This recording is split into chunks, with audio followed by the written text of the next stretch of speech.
Bonjour à tous, bienvenue dans votre journal sur CCTV français, en direct de Beijing. Et à la une de l'actualité, la conférence mondiale sur l'Internet 2015 commence aujourd'hui dans la pittoresque ville d'eau de Wuzhen, dans la province du Zhejiang, dans l'est de la Chine. Le président chinois Xi Jinping a prononcé un discours clé lors de la cérémonie d'ouverture. Il a donné plus de détails sur la politique chinoise de l'Internet, alors que le pays explore des voies pour mettre à jour sa gouvernance en ligne. Parler des technologies modernes dans l'une des villes les plus anciennes et les plus célèbres de Chine. Le président chinois Xi Jinping a discuté de la politique de l'Internet chinois devant plus de 2000 auditeurs.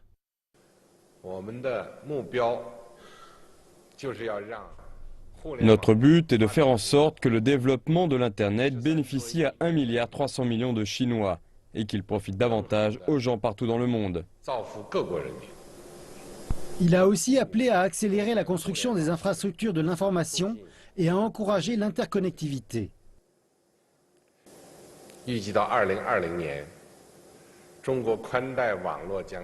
D'ici à 2020, le réseau à haut débit couvrira les villages ruraux chinois à travers l'infrastructure de réseau du dernier kilomètre qui rendra l'Internet accessible à davantage de gens.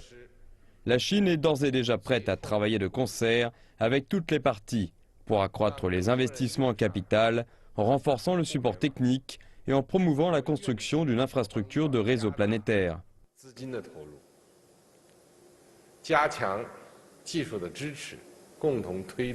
Abordant le domaine de la cybersécurité, M. Xi a dit que tous les pays devraient respecter les modèles de gouvernance de l'Internet des autres, ajoutant qu'il ne devrait pas y avoir de double standard dans le maintien de la sécurité en ligne. Tous les pays devraient travailler ensemble à lutter contre les abus des technologies de l'information, contre la surveillance de l'Internet et les cyberattaques, contre une course à l'armement dans le cyberespace. Et s'adressant à la fois aux compagnies technologiques de l'Internet étrangères et nationales, il a pointé le gros potentiel du marché chinois. La Chine met en œuvre un plan appelé Internet Plus, qui promeut la mise en place d'une Chine numérique et d'une économie partagée, encourageant diverses innovations basées sur l'Internet, afin de rehausser la qualité et l'efficacité du développement.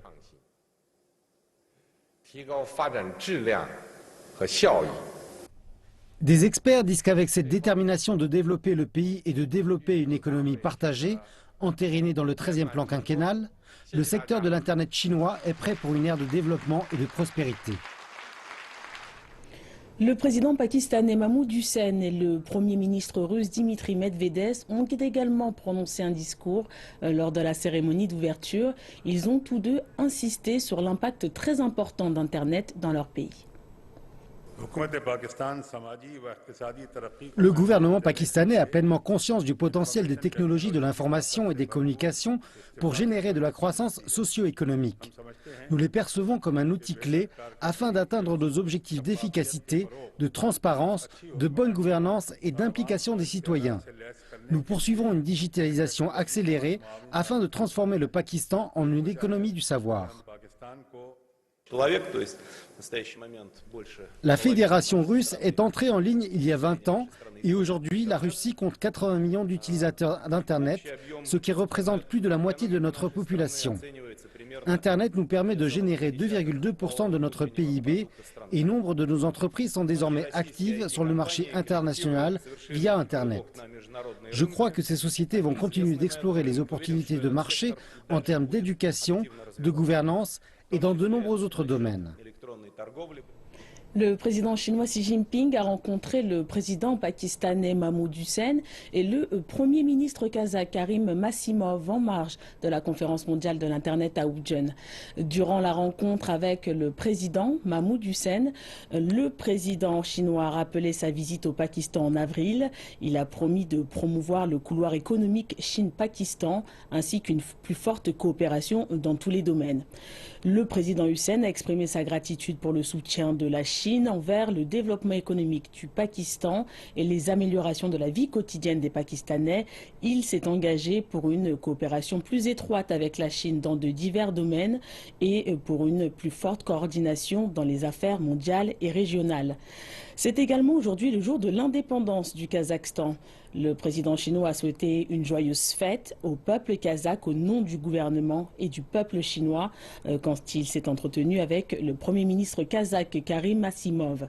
Xi Jinping a déclaré que les deux pays devraient promouvoir la libéralisation du commerce et que la Chine était prête à discuter des accords de libre-échange avec le Kazakhstan. Il a ajouté que les deux côtés devraient renforcer leur coopération dans la sécurité, travailler ensemble pour combattre les crimes organisés transnationaux comme le trafic de drogue et d'armes.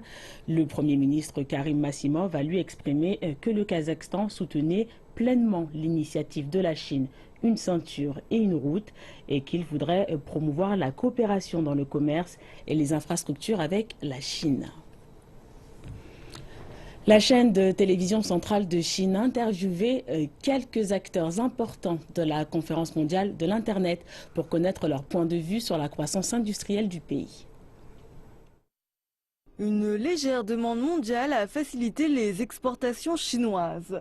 Les producteurs essayent de vendre leurs marchandises aux consommateurs chinois, mais le manque de canaux de vente rend les choses difficiles. Mais grâce à l'Internet, la situation a changé. Taobao.com, plateforme de commerce en ligne du géant de l'Internet Alibaba, propose une catégorie de produits de qualité fabriqués en Chine. Cette action a pour objectif de redorer l'image des marques chinoises. Elle a rassemblé de nouveaux producteurs locaux qui luttent à cause de la hausse du coût de production des marchandises des entreprises mondiales telles que Nike ou Adidas. Nos produits se vendent désormais en ligne. Taobao nous a offert des opportunités de promotion et nos produits sont immédiatement rentrés sur le marché. Alibaba propose également des initiatives pour satisfaire la consommation agricole en liant les agriculteurs au reste du monde. Ceux qui n'ont pas accès à l'Internet peuvent à présent acquérir ce dont ils ont besoin en quelques clics. Si le commerce en ligne peut changer les réformes du pays dans les zones rurales avec l'agriculture et le bien-être des gens, eh bien, il s'agit d'une importante contribution pour le pays. La haute technologie est la raison pour laquelle l'Internet peut apporter de la vie à une entreprise moribonde et il s'agit du moteur de croissance de la Chine. Une voiture sans conducteur est testée pour les dernières évaluations dans la ville de Wuzhen où la conférence mondiale de l'Internet aura lieu. Elle peut démarrer, s'arrêter, contourner des obstacles. Cette technologie est une idée de l'entreprise de l'Internet, Baidu. Notre entreprise est basée sur la technologie depuis sa création. Jusqu'à présent, quelle entreprise chinoise a été capable de concurrencer ses rivaux mondiaux? Nous l'avons fait. Nous fournirons également une technologie sophistiquée et une plateforme pour aider les entrepreneurs. Le gouvernement chinois a amélioré la stratégie d'Internet et espérait utiliser la technologie pour relancer la croissance industrielle du pays. L'agence de voyage en ligne Ctrip vient de recevoir $1 milliard américains de financement, stimulant ainsi le financement total de cette année à $2 milliards. Les investisseurs valorisent l'industrie en rapide développement de l'Internet chinois. Ils ont confiance en nos équipes de gestion. Les analystes pensent qu'outre la technologie et l'environnement, le talent est le facteur le plus important pour renforcer une économie. Ils pensent qu'au travers de la croissance de l'Internet et de son esprit de créativité et d'innovation, la Chine aura une série d'entreprises et même d'industries chinoises pour la Chine. Et avant l'ouverture du sommet de l'Internet de Wuzhen, CCTV a rencontré Jack Ma, fondateur et président exécutif du groupe Alibaba. Il a déclaré que le potentiel du développement de l'Internet rural était à ses yeux énorme. Il a également souligné l'importance de participer au marché mondial de l'Internet. L'énorme potentiel d'Internet en Chine se trouve dans les zones rurales.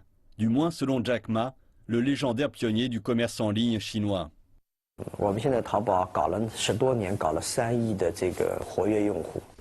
Nous travaillons sur Taobao depuis plus d'une décennie et nous avons quelques 300 millions d'utilisateurs. Cependant, la majorité des Chinois vivent dans les zones rurales et c'est une grande occasion. Sans Internet, vous pouvez difficilement appréhender son potentiel.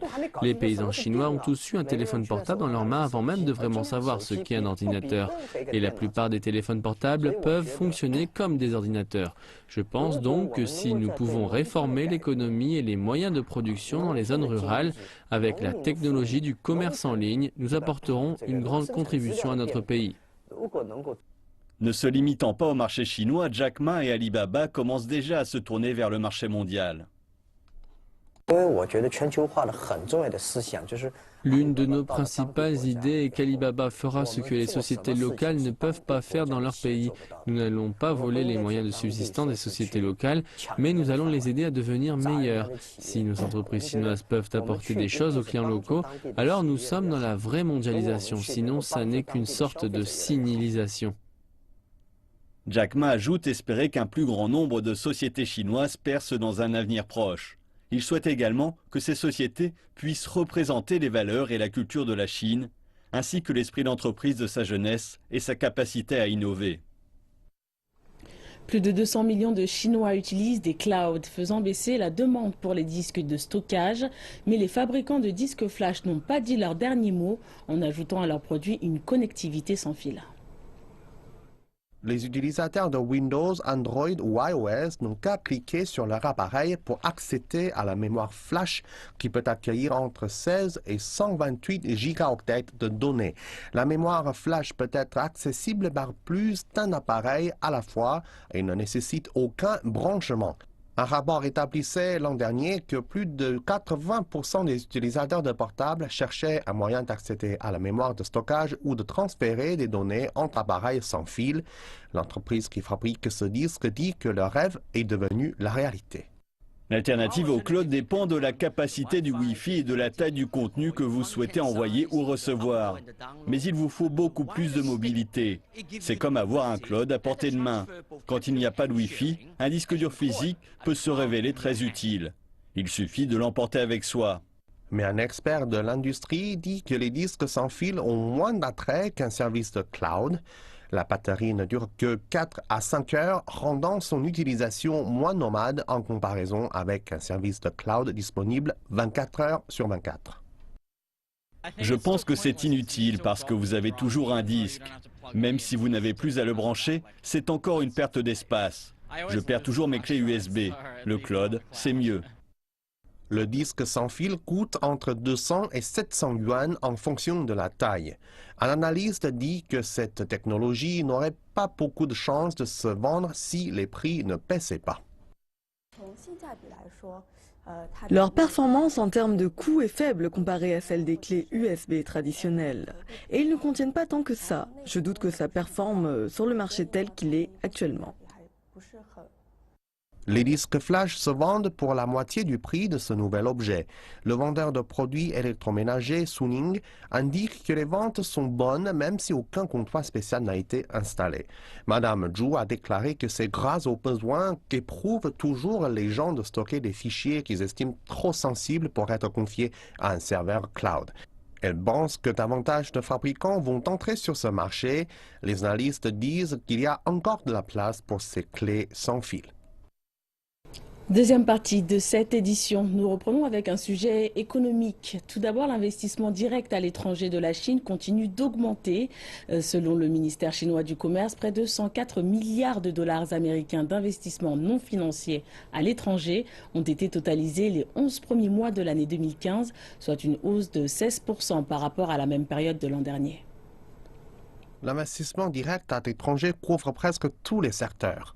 11 milliards 800 millions de dollars américains ont été injectés dans le secteur manufacturier, soit près du double par rapport à l'an dernier. MOFCOM prévoit que l'année 2015 surpasse cette attente grâce à une structure améliorée. Pendant la période de janvier à novembre, l'investissement direct à l'étranger a connu une croissance à 2 chiffres. On s'attend à surpasser les performances de la cible annuelle de 10%. Il y a d'importants projets dans de majeurs domaines. Plus de 60% des contrats s'axent sur les secteurs du transport, de l'ingénierie électrique et de la télécommunication. Pour la Chine, éliminer la pauvreté est la tâche la plus ardue à accomplir pour l'établissement d'une société de moyenne aisance d'ici 2020. C'est ce qu'a déclaré le directeur du groupe de développement et de lutte contre la pauvreté du Conseil des affaires d'État. Léo Yongfu s'adressait aux journalistes à l'occasion de la présentation d'un plan gouvernemental.